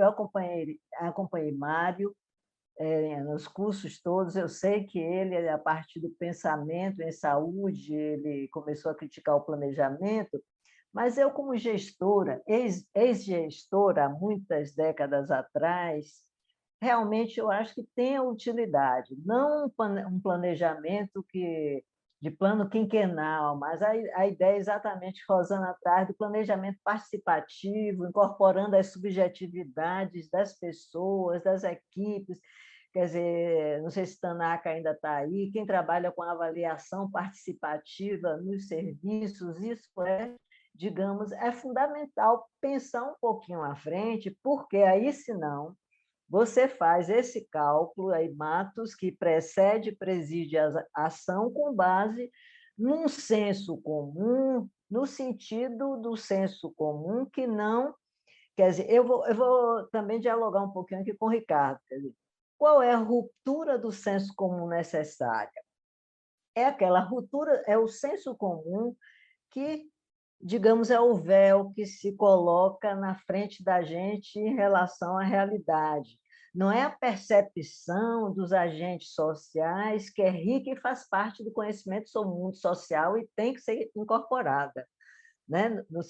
Como nos fala Bourdieu. Quer dizer, os agentes sociais têm uma percepção. A outra coisa é a explicação, porque se hoje nós fôssemos ficar somente com o senso comum do século XIX sobre a eletricidade, a gente não teria informática, não teria luz, não estaríamos conversando aqui, porque na pandemia estaríamos todos isolados. Então, digamos, essa questão. Eu acho que eu não conheço essa autora, mas eu tenho clareza que a percepção e as subjetividades fazem parte do conhecimento da realidade e têm que ser incorporados na pesquisa. Agora, existe um senso comum da Terra é plana, que a gente olha a Terra é plana, e que a física mostrou que a Terra é redonda. Então, essa ruptura, eu acho que ela é necessária, né? Deixa eu ver se tem mais alguma questão aí que veio para mim que eu não tenha para não. Então, eu queria agradecer a oportunidade, dizer mais uma vez da alegria de estar com vocês e passar adiante. Obrigada. Ricardo, peço a ambos que Ricardo e Hugo que se policiem no tempo sobre esses 5 minutinhos para nós. Tá bom, eu acho que eu fui talvez um pouco confuso na minha primeira colocação já no debate, por esse esforço de tentar fazer uma síntese, então eu vou focar bem nessa pergunta do Jorge sobre, para apenas ressaltar mais uma vez qual é a dimensão que eu estou procurando trazer aqui quando eu digo essa abordagem mais comunicacional, mais focada em examinar as relações, né? Quer dizer, ele pergunta, mas há valores que são capazes de uma gramática comum com o fascismo, por exemplo? Bom, primeiro, se a gente for de uma maneira um pouco simplista e rápida, de novo aqui na urgência dessa colocação, identificar valores, por exemplo, do fascismo a uma perspectiva autoritária, desqualificadora e de negação do outro, se isso for um componente importante da gramática do fascismo, eu acho que a gente pode, na verdade, aí sim, identificar que talvez haja uma certa posição enunciativa da ciência que possa compartilhar valores com o fascismo. Veja bem, eu estou invertendo até a colocação do Jorge para radicalizar uma perspectiva de que o que está se colocando aqui não é tanto os conteúdos de discurso ou mesmo de enunciação de valores, mas a forma da relação, a forma de nós produzirmos dispositivos conversacionais outros. Um dispositivo conversacional é sempre um artifício conversacional. Um dos dispositivos que eu mencionei, que a Isabel Stangers, nessa obra mais recente dela, examina, são os Quakers. Os Quakers, enquanto um grupo. Um grupo que atrai muito a ela por deter dispositivos conversacionais muito interessantes, que eu também vou usar aqui como exemplo, né? Então, por exemplo, toda discussão, quando uma comunidade Quaker se reúne para discutir, eles inicialmente fazem um longo silêncio. Silêncio. o silêncio como um dispositivo conversacional. E a discussão é aberta, em geral, com a manifestação do tipo: irmãos, não se esqueçam que vocês podem estar equivocados. E essa é a consigna para qualquer prática de debate entre os Quakers. Isso faz com que qualquer posição nesse debate, a partir desse enunciado de abertura da discussão, do tipo, eu não me equivoco, eu tenho razão, já fique de saída enfraquecido. O que não quer dizer que não se possa ter razões, mas que isso é muito diferente de ter a razão. Então, eu queria ressaltar a ideia de que o que está em questão aqui é os dispositivos generativos e de que maneira eles participam da nossa própria constituição epistêmica. Então, talvez seja um aspecto um pouco complexo, porque traz para uma dimensão formal, quando também os nossos hábitos epistemológicos são muito debruçados sobre os conteúdos de fala e de conversação, e não das formas conversacionais. Então, eu vou tomar esse comentário como tentando dar conta aí dos questionamentos que foram levantados, todos muito ricos e que, obviamente, envolvem outras dimensões, e também agradecer muito a possibilidade de estar aqui com vocês, conversando e aprendendo tanto. Obrigado, gente. Obrigada, Ricardo. Hugo, por favor. Tá. O planejamento, para mim, é um grande ansiolítico. E, nesse sentido, é menos iatrogênico que qualquer outra droga que pode comprar na farmácia. Eu entendo e comparto, é dizer, a necessidade de pensar mais no passado que no futuro.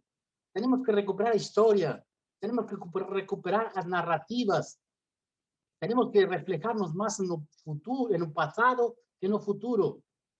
Aprendimos el dominio del proyecto de la razón universalista es pensar en el futuro. El modelo neoliberal desprecia el pasado y no tenemos que recuperar un pasado.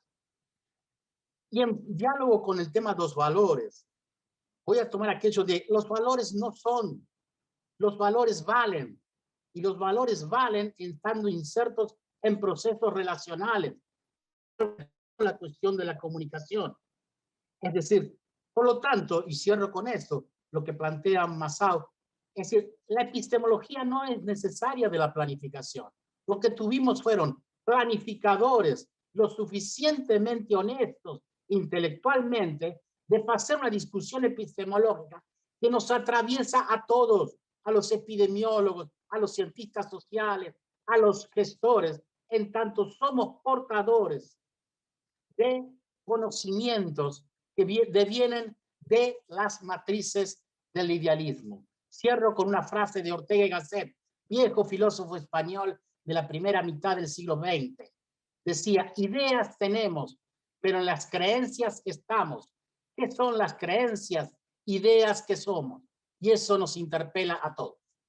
Muchas gracias por el convite y espero no haber podido ser entendido en mi portuñol, que creo que fue más ñol que porto.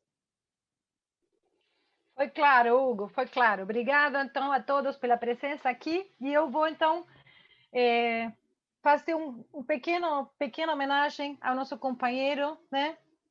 Que deveria, enfim, que planejou essa mesa junto com a gente, que pensou em estar aqui e que a gente gostaria que ainda estivesse aqui, né? O Rubens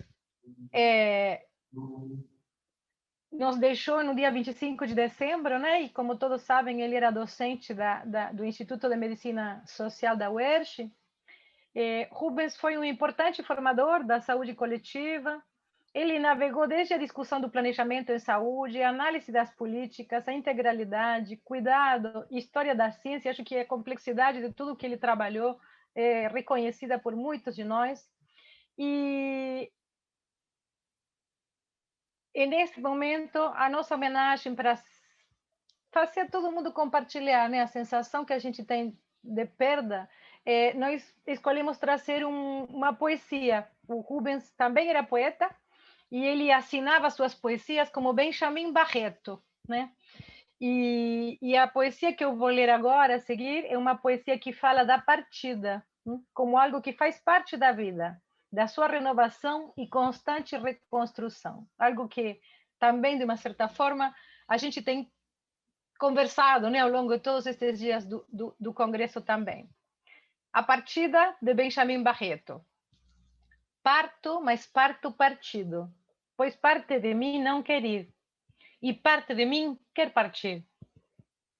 Parto, mas parto partindo, pois tomo de cada uma parte que levo comigo, e deixo com cada uma parte de mim. Parto e parto partilhando o amor que tenho aprendido, o amor que tenho recebido, o amor que tenho exercido, o amor que não quero perder. Parto porque urge partir, e se há dores na partida, são apenas as dores do parto, deste partejar de mim mesmo, deste renascer que dá trabalho. O trabalho de juntar as partes, as novas e as antigas, num novo mosaico que é a vida. Que a partida seja leve, seja alegre, seja só mais uma boa partida neste jogo que é o da vida. Acho que é muito bonita essa poesia do Rubens e que é talvez muito significativa, né? Para a gente também se despedir aqui do público, nosso último dia de congresso. Eu quero agradecer imensamente. Acho que vocês trouxeram questões super instigantes e que essa é a função de um congresso como o nosso, né? Não é poder aprofundar tudo, mas é começar a instigar, né, as gerações que vêm atrás de nós também, para que eles se coloquem novas questões, para que eles se abram a novas referências e autores, e as velhas também, porque não, Hugo também tem razão. Então, eu acho que nós conseguimos atingir o objetivo de nossa mesa hoje, e agradeço imensamente o tempo de todos vocês e de todos os que nos acompanharam pelo YouTube e aqui no chat com questões e comentários. Muito obrigada a todos.